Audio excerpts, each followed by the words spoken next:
Assalamualaikum warahmatullahi wabarakatuh. Kami dari kelompok 6 akan mempresentasikan hasil diskusi kami yang berjudul Final Project AI dengan anggotakan saya sendiri, Helena Jessica, yang kedua ada Melanie Putri, yang ketiga ada Cita Mayang, dan yang keempat ada Kayla Zahra Naziha.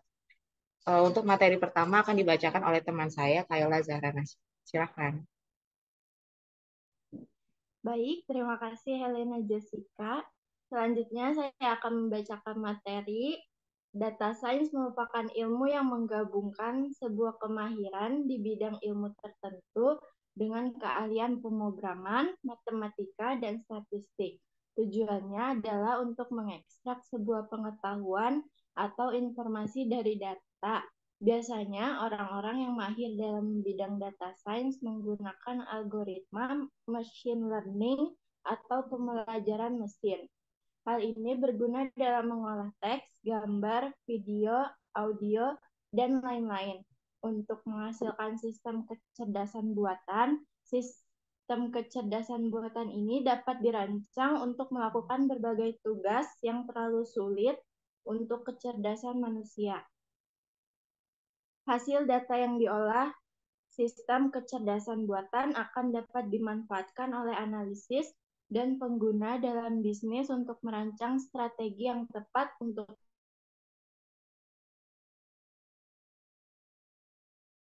menyelesaikan suatu masalah atau mencapai sebuah tujuan. 5.0 adalah konsep pengembangan masyarakat yang lebih maju dan berkelanjutan dengan memanfaatkan teknologi informasi dan komunikasi.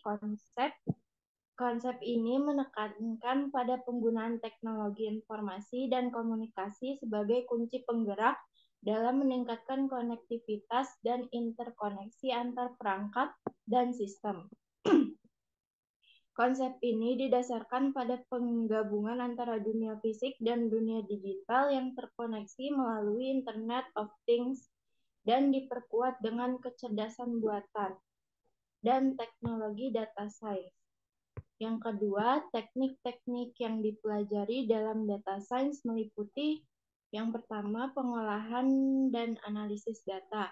Mempelajari cara membersihkan data, mengubah format data, dan melakukan eksplorasi data untuk mengidentifikasi pola dan tren.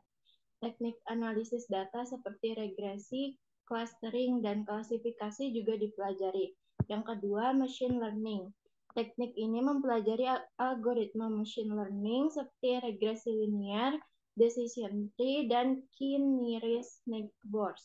Teknik ini digunakan untuk mengolah data dan membuat prediksi. Selanjutnya akan dibacakan oleh rekan saya, Melanie Putri. Baik, terima kasih Kak Ila. Di sini saya akan menjelaskan teknik pembelajaran data science yang pertama itu dengan memahami dasar MTK dan statistik, yaitu dengan mempelajari dasar-dasar matematika dan statistik untuk memahami analisis data. Lalu yang kedua ada memahami keterampilan pemrograman, yaitu mempelajari bahasa pemrograman seperti R dan Python untuk membangun model machine learning. Lalu yang ketiga ada mendalami konsep machine learning, yaitu mempelajari konsep dasar machine learning seperti pembelajaran yang diawasi dan tidak diawasi, evaluasi model, dan tuning parameter. Lalu yang terakhir dengan eksplorasi proyek-proyek praktis, yaitu mengerjakan proyek-proyek praktis untuk memperdalam pemahaman tentang data science. Lalu contoh penerapan AI di Indonesia yang pertama ada Snapcart. Didirikan pada tahun 2015, Snapcart merupakan startup Indonesia yang menciptakan aplikasi pemberian cashback kepada pembeli hanya dengan memindai struk atau kwitansi. Meskipun tampak remeh, kegiatan ini memungkinkan perusahaan mengumpulkan data pembelian dalam jumlah besar untuk dianalisis kemudian ditawarkan pada perusahaan besar seperti Unilever, Johnson, Nestle, dan P&G. Data tersebut dapat digunakan perusahaan untuk mengetahui pergerakan harga retail market share suatu produk atau merek, dan performa pricing. Dengan informasi tersebut, perusahaan dapat memenangkan persaingan di dunia bisnis yang makin sengit. Sejauh ini, selain di Indonesia, Snapcart juga beroperasi di Singapura, Filipina, dan Brazil. Lalu yang kedua, ada Kata AI didirikan pada tahun 2015. Kata AI merupakan startup yang membangun platform percakapan AI nomor satu di Indonesia sehingga memudahkan siapa saja untuk membuat bot. Mulanya hanya berfokus pada pembangunan chatbot, tetapi kini Kata AI menyediakan conversational artificial intelligence terintegrasi yang dilengkapi fitur integrasi chatbot dengan customer service, pengelolaan percakapan, kampanye pemasaran, hingga pengembangan asisten virtual perusahaan maupun berbasis audio. Penerapan teknologi AI tidak hanya efektif meningkatkan efisiensi, melainkan juga produktivitas, inklusi, dan pendapatan perusahaan. Tak heran jika mitra Kata AI telah mencapai lebih dari 100 perusahaan yang didominasi pembisnis UMKM, startup, dan korporasi. Selanjutnya akan dilanjutkan oleh teman saya, Helena Jessica. Terima kasih kepada Melanie Putri. Di sini saya akan menjelaskan sasaran-sasaran Millennium Development Goal. Yang pertama, target 1 atau memberantas kemiskinan dan kelaparan ekstrim. Terbatasnya akses masyarakat terhadap sumber daya dan infrastruktur yang memadai telah menyebabkan kemiskinan dan kelaparan yang masih menjadi masalah global, khususnya di negara-negara berkembang. Banyak masyarakat yang kekurangan akses terhadap sumber daya alam, pendidikan, dan kesempatan kerja, sehingga terpaksa hidup dalam kemiskinan dan kelaparan. Yang kedua, target kedua yaitu mewujudkan pendidikan dasar untuk semua. Banyak anak yang kekurangan akses terhadap pendidikan dasar tidak mampu menyelesaikannya dan terbatasnya kesempatan untuk meningkatkan kualitas hidup mereka. Hal ini tidak hanya berdampak pada kualitas hidup individu, namun juga stabilitas sosial dan ekonomi masyarakat.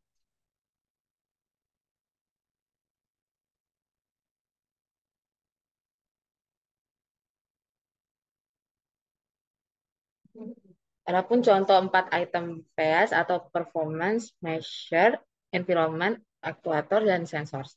Memberantas kemiskinan dan kelaparan ekstrim. 1. Performance Measure atau indikator prestasi. Indikator prestasi yang digunakan untuk menilai kinerja agen cerdas dalam menangani kemiskinan dan kelaparan dapat meliputi 1. Jumlah orang yang berhasil diberdayakan melalui program pemberantasan kemiskinan dan kelaparan. Yang kedua, tingkat penurunan angka kemiskinan dan kelaparan di suatu wilayah. Yang ketiga, kualitas pelayanan yang diberikan oleh agen cerdas kepada masyarakat yang terkena kemiskinan dan kelaparan. Yang keempat, ada efisiensi biaya yang digunakan dalam program pemberantasan kemiskinan dan kelaparan. Yang kedua, environment atau lingkungan. Environment atau lingkungan. Lingkungan didefinisikan untuk agen cerdas ini meliputi 1. Data masyarakat yang terkena kemiskinan dan kelaparan termasuk informasi demografis, ekonomi, dan sosial. Yang kedua, informasi tentang program pemberantasan kemiskinan dan kelaparan yang telah dijalankan sebelumnya. Yang ketiga, data tentang sumber daya yang tersedia untuk program pemberantasan kemiskinan dan kelaparan seperti dana, infrastruktur, dan personel. Dan yang keempat, yaitu informasi tentang kebijakan dan peraturan yang terkait dengan pemberantasan kemiskinan dan kelaparan. Selanjutnya akan dibacakan oleh teman saya, Cita Maya. Terima kasih Jessica. Materi selanjutnya saya akan melanjutkan materi yaitu 3 actuators atau aktor yang digunakan oleh agen cerdas untuk mengambil tindakan meliputi 1. Sistem informasi yang digunakan untuk mengumpulkan dan menganalisis data masyarakat yang terkena kemiskinan dan kelaparan. Yang kedua, sistem manajemen yang digunakan untuk mengkoordinasikan program pemberantasan kemiskinan dan kelaparan. Yang ketiga, sistem komunikasi yang digunakan untuk berinteraksi dengan masyarakat dan pihak terkait. Yang keempat, sistem keuangan yang digunakan untuk mengelola dana yang digunakan dalam program pemberantasan kemiskinan dan kelaparan. Yang keempat yaitu sensors atau sensornya. sensor yang digunakan oleh agen cerdas untuk mendapatkan informasi meliputi yang pertama, sistem surveillance yang digunakan untuk mendapatkan data tentang masyarakat yang terkena kemiskinan dan kelaparan. Yang kedua, sistem monitoring yang digunakan untuk mendapatkan data tentang program pemberantasan kemiskinan dan kelaparan yang telah dijalankan. Yang ketiga, sistem analisis yang digunakan untuk menganalisis data yang dikumpulkan dan membuat keputusan yang tepat. Yang keempat, sistem reporting yang digunakan untuk memberikan laporan tentang kinerja agen cerdas dan program pemberantasan kemiskinan dan kelaparan. Berikut kesimpulannya, yaitu di era digital yang terus berkembang, data science telah menjadi bidang yang sangat signifikan dan kontemporer. Makalah telah membahas berbagai topik yang relevan dengan data science termasuk definisi, konsep dasar, beberapa teknik, dan penggunaannya dalam beberapa aplikasi. Dari diskusi di atas, penting untuk memahami bahwa data science sangat penting bagi organisasi dan individu yang ingin membuat keputusan berdasarkan analisis data secara real time. Ini mencakup beberapa teknik seperti pengolahan data, analisis statistik, machine learning, dan visualisasi data yang dapat membantu dalam menemukan pola di data dan membuat ramalan ke masa depan.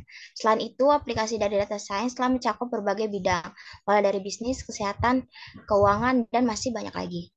Dengan memanfaatkan potensi data yang ada, organisasi dapat meningkatkan efisiensi operasional, mengoptimalkan strategi pemasaran, meningkatkan pengalaman pelanggan, dan bahkan memajukan penelitian ilmiah.